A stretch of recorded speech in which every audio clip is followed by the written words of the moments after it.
কে তুমি বাবা? কাউকে খুঁজছো? আমার বাবা রফিকুর রহমান, মায়ের নাম রোকেয়া, আমার নাম আবির।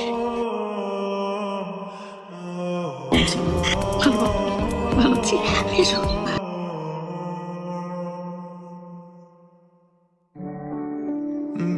পুষ্পা আপু, নিচে পাত্র আসছে। পাত্রকে দেখতে কি সুন্দর, কি হ্যান্ডসাম।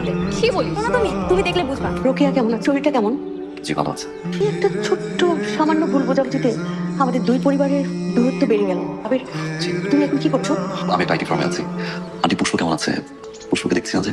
তোমাকে বলা হয়নি পুষ্পর আজকে আংটি পরানোর দিন। ওকে আংটি পরাতে আসবো। আন্টি, আমি মনে হয় ভুল সময় চলে আসছি। আমি আসি তাহলে। তুমি আমার বাড়িতে এসছো, আমি ভীষণ খুশি হয়েছি। তোমার যতদিন নিচ্ছে তুমি এখানে থাকবে, আমি খুব খুশি হবো। আবির, আপনাকে রিং করাতে এসেছে? মা, রিং করে নিয়ে যেতে এসেছি। না না, আবির ভাই, আপনার কি আর কিছু লাগবে? তুমি নাম জানো কেন? আপনার কথা তো আমার কাছে অনেক শুনেছি। পুষ্প কোথায়? আপনি তো আজকে এঙ্গেজমেন্ট, তাই আপু রেডি হচ্ছে। আমি আসি তাহলে। পুষ্প, মা, আয় মা। আঙ্কেল, আমি আসলে বাবার পাঠানো ছবি দেখে ওনাকে পছন্দ করে ফেলেছি। বিয়েটাও খুব দ্রুত করতে চাচ্ছি। আপনার হাতটা একটু দেখি। কি ব্যাপার? আংটিটা তো মাপ মতে আসছিলাম। দেখি আংটিটা। এই আংটি মেয়ের হাতের না। একটা কাম করলে কেমন হয়? ফ্রাইডেতে আমরা প্ল্যানিং করে আসি। সেটা পরে দেখা যাবে, এখন মিষ্টি খাবে। কিনে শেখাবো। আজকে আমরা তাহলে উঠি। আসো। আসসালামু আলাইকুম। আমি হ্যাঁ দেখলে তো, উপরের একজন আছে, তিনি যেটা চান সেটাই হয়। বেশি বাড়াবাড়ি করছো। কেন আসছো? এতদিন পরে কেন? আমার জন্য তো আসলে আমার জন্য যদি আসতে তাহলে এত দেরি হতো না। কতগুলো বছর পার হয়ে গেছে, কোনো ধারণা আছে কত অপেক্ষা করেছে তোমার জন্য? আমার বিয়ে ঠিক হয়ে গেছে। মা, পুষ্পকে খুঁজে পেয়েছি না। কি বলছিস তুই? স্পরিতা এরা কোথায় আছে, কেমন আছে? সবাই ভালো আছে। পুষ্পকে দেখেছিস তুই? দেখেছি মা, আমি তোমাকে পরে ফোন করি। আমি কি এত চিন্তিত তুমি? ও কেন এসেছে? আজকে যে পুষ্পের এনগেজমেন্ট, এটা জানতে না? তোমার বন্ধুর ছেলে, দিন পর ছেলেটা এসছে, কোথায় ওকে ভালো মন্দ জয় জিজ্ঞাসা করবে, তারা এসব কি বলছো? আমার কোনো কালে কোনো বন্ধু ছিল না। তুমি ভাবো, দাঁড়া, তারপর চলে যাবো। একটি কথাও হবে না। আবির যেন আমার মেয়ের কাছে না আসে, বলে দিলাম।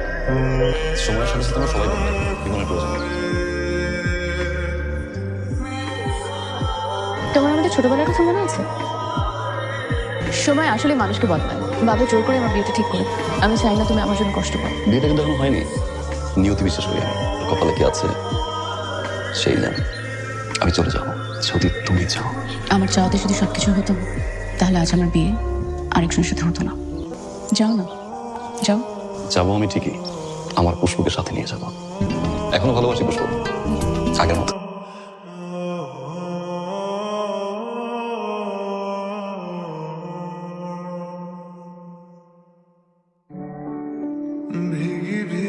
পুষ্পর সামনে বিয়ে, ও যদি এইভাবে আবিরের সাথে মেশে, লোকজন ওয়েল এস্টাবলিশ ছেলে, হাবিরের খারাপ কি দেখলে?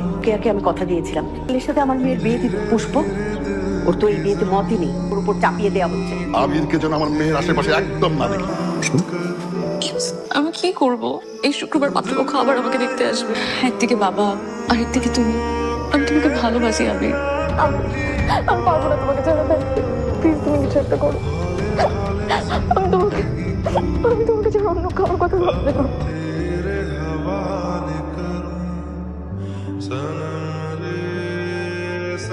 ভালো, আরো মাথায় তো। আমি জানতাম তোমার মেয়ে এইরকম একটা ঘটনা ঘটাবে। ওই ছেলে কোনো উদ্দেশ্য নিয়ে এখানে এসেছে। 2 দিন পর মেয়ের বিয়ে, ওর মা ইজ্জত সব শেষ করে দিল তোমার মেয়ে। তুমি কি জানতে চেয়েছো মেয়ের কাছে যে ওর নিজস্ব কোনো মতামত আছে কিনা? পালাবে। এখন তো আমার মনে হচ্ছে ওদের পালাতে তুমি সাহায্য করছো। যদি সাহায্য চাইতো আমি তো সাহায্য করতাম। কাজটা তুই ঠিক করিস না। আমি তোকে এই শিক্ষা দিইনি বাসা থেকে ভাগিয়ে আনবি। মা পুষ্প, এটা কি ঠিক? ভাবতো আজকে তোর বাড়িতে তোর বাবা মার মধ্যে কি ঝড় চলছে।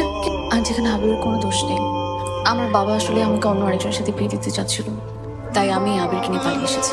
এই আশাটা কখনো সলিউশন হয় না। একটা নতুন জীবন শুরু করার জন্য সবার তো হয়তো লাগে। আবির, কাল রাতে আমরা পুষ্পকে ওর বাড়িতে ফিরিয়ে দিয়ে যাবো। মা, একটা কথা আমি শুনতে চাই না। বাসায় যাবে এবং আমিও যাবো তোদের সাথে। এত বছরেও কাউকে ভালোবাসতে পারিনি। বিয়ের জন্য অনেক পাগলামি করছে। কত মেয়ের ছবিতে দেখলাম, কাউকে পছন্দ করতে পারিনি। কারণ কারো মাঝে আমি পুষ্পকে খুঁজে পাইনি। তুমি সেদিন আমাদের বাসায় এসেছিলে, আমি তোমাকে দেখে মনে হচ্ছিল যে আমার অপেক্ষার প্রহর শেষ হয়ে গেছে। তোমাকে পেয়ে গেছি, আমরা নিয়তির কাছে হেরে গেলাম, আমাদের সব শেষ হয়ে গেল।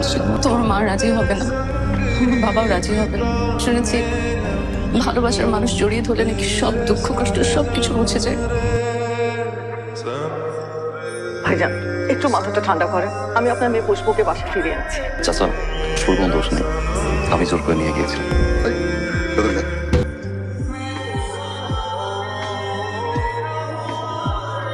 আবার আসতে পারেন। তুমি চুপ করো, চলো বাবা ভেতরে চলো। পুষ্পর বিয়ে ঠিক করে ফেলেছিস না? তোকে দেওয়ার কথাটা মনে হয় আমি আর রাখতে পারলাম না রে। আল্লাহ যদি ভাগ্যে রাখে সেটা হবে, আর যদি ভাগ্যে না থাকে তোর আমার করার কিছু নেই। পুষ্প আর আবির ওরা তো দুজন দুজনকে ছোটবেলা থেকেই পছন্দ করতো, বলে কি ওদেরকে না করে দাও? তুমি কি চাও তোমার মেয়ে সারা জীবন অসুখী থাকুক? তোমার মেয়ে খুব অসুখী থাকবে, তাহলে থাকো, তোমার দম্ভ নিয়ে তুমি থাকো, কোনো সমস্যা নেই।